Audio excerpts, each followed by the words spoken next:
Professor Seshu గారు రాజకీయ విశ్లేషకులు జూమ్లో సిద్ధంగా ఉన్నారు. ముందుగా రామరెడ్డి గారికి శేషు గారికి నమస్కారం అండి. నమస్తే అండి. నమస్తే సార్. రామరెడ్డి గారు, ఏంటి మొత్తంగా సీఎం రేవంత్ రెడ్డి కొద్దిసేపటి క్రితం ప్రెస్ మీట్లో సంచలన వ్యాఖ్యలు చేసిన పరిస్థితి. సో ఓట్లప్పుడే ఇద్దరు వస్తారు, మాట్లాడతారు, మోదీ పేరు చెప్తే గానీ వీళ్ళకు ఓట్లు పడవా, మోదీని ముందు పెట్టుకుని వీళ్ళు వెళ్తూ ఉన్నారు, ఏం చేశారని భారతీయ జనతా పార్టీకి ఓట్లు వేయాలని చెప్పి ప్రశ్నిస్తున్న పరిస్థితి. ఏం ఆన్సర్ చేస్తారు?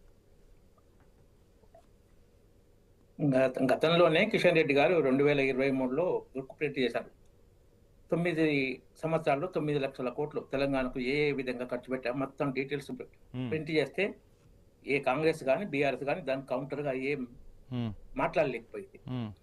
ఎందుకంటే ఈ ఇన్ఫ్రాస్ట్రక్చర్ డెవలప్మెంట్తోనే దేశ అభివృద్ధి, రాష్ట్రాభివృద్ధి జరుగుతుందని రోడ్లు, రైల్వేస్, విమానాశ్రయాలు, కమ్యూనికేషన్స్ అన్నిటినీ, తర్వాత సాగరమాల అని, షిప్ యార్డ్స్ అన్నిటిని డెవలప్ చేస్తే మనకు ఇన్వెస్ట్మెంట్స్ వస్తే జాబ్స్ వస్తాయి, ఎకానమీ డెవలప్ అవుతుందని ఆ విధంగా చేసింది. ఇక్కడి నుంచి వచ్చే ఆదాయం ఎంత ఉందో అంతకు 2 పైగా.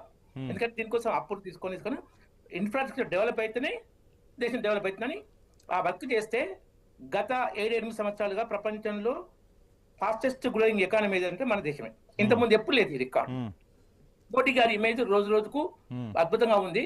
రేవంత్ రెడ్డి గారు అన్నది ఏంటంటే అంటే మోడీ గారి పేరు చెప్తుంటే, మరి 12 సంవత్సరాల మోడీ పాలన తర్వాత కూడా మోడీ పేరు తీసుకుంటున్నాం అంటే మోడీ పాలన అంత అద్భుతంగా ఉంది.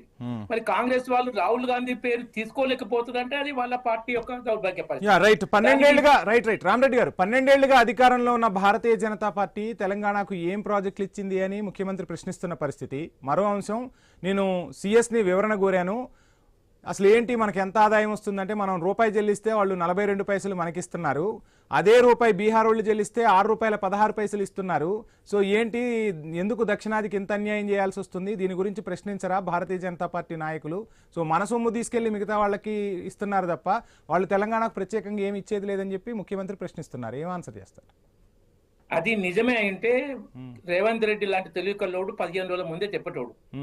ఈ కాన్వాసింగ్ ఎన్నికలు చెప్పింటే అబద్ధాలు కలిపితే దీనికి కౌంటర్ ఇచ్చే అవకాశం ఉండదు అవతల వాళ్ళకు. వాళ్ళు ప్రెస్ కాన్ఫరెన్స్ పెట్టి వాళ్ళ కౌంటర్ ఇవ్వలేరు. కాబట్టి అబద్ధాలను 5 గంటల ముందు 48 గంటల ఫోన్లు క్లోజ్ 45 ముందు కాన్వాసింగ్ క్లోజ్ అయ్యేటప్పుడు అబద్ధాలు ఇష్టం వచ్చినట్టు గుప్పించి, ఎట్లాగో మీడియాను పండబెట్టి తొక్కుతా, పేగులు మెడలేసుకుంటా, నా ముద్దు దగ్గర మైక్ పెడతా అని బెదిరించి ఏవైతే తయారు చేసుకుంటా వాతావరణాన్ని, దాన్ని వాడుకొని ఏదో విధంగా పరువు దక్కించుకోవాలని ప్రయత్నం చేస్తుంది. ఎందుకంటే గ్రామ పంచాయతీ జరిగిన ఎలక్షన్లు పార్టీ సింబల్ మీద జరగలే. Point number 1. గ్రామ పంచాయతీ సర్పంచ్ ఎలక్షన్ లో పార్టీ ప్రభావం తక్కువ ఉంటది. పార్టీ సింబల్ జరిగిన వ్యక్తి ప్రభావం ఉంటది, వ్యక్తుల ప్రభావం ఉంటది.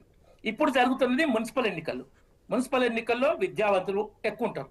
తర్వాత దేశ ప్రాంత రాజకీయాలు ఏం జరుగుతుంది, వాస్తవ విషయాలు వాళ్ళకు తెలిసిన వాళ్ళు ఎక్కువ ఉంటారు. గ్రామ వాళ్ళు సోషల్ మీడియాలంతా ఉండరు. నగర వాసులు, పట్టణ వాసులు సోషల్ మీడియాలో ఎక్కువ ఉండి, ఇప్పుడు ఏంటంటే మెయిన్ మీడియాలో వచ్చే వార్తలు ఎట్లుంటాయి అంటే, నేను మీ ఛానల్ చెప్పట్లేదు కానీ వాస్తవాలు చెప్పాలి. Coverage as per sponsorship. మీరు స్పాన్సర్షిప్ ఎంత చేస్తే మీ కవరేజ్ అంత ఉంటది.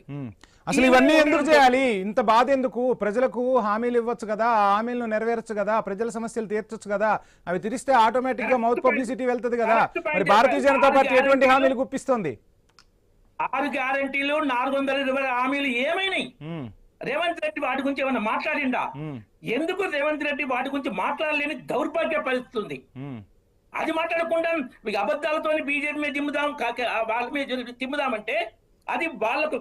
నేను 6 నెలల్లోనే 2 లక్షల ఉద్యోగాలను నిరుద్యోగ, అది నిరుద్యోగుల పరిస్థితి ఎంత అధ్వానంగా ఉంది. ఒక్క రోజైనా నిరుద్యోగుల గురించి ఏమన్నా మాట్లాడిండా? వేరే విషయం చెప్పడం తప్ప మేము బీఆర్ఎస్ లాగా కేసులు వేయలే. ఏదైనా తప్పులున్నా ఏమున్నా రిక్రూట్మెంట్ లో బీజేపీ అలా చేయలే. ఎందుకంటే తప్పులున్నా దాన్ని అడ్డుకోవద్దు.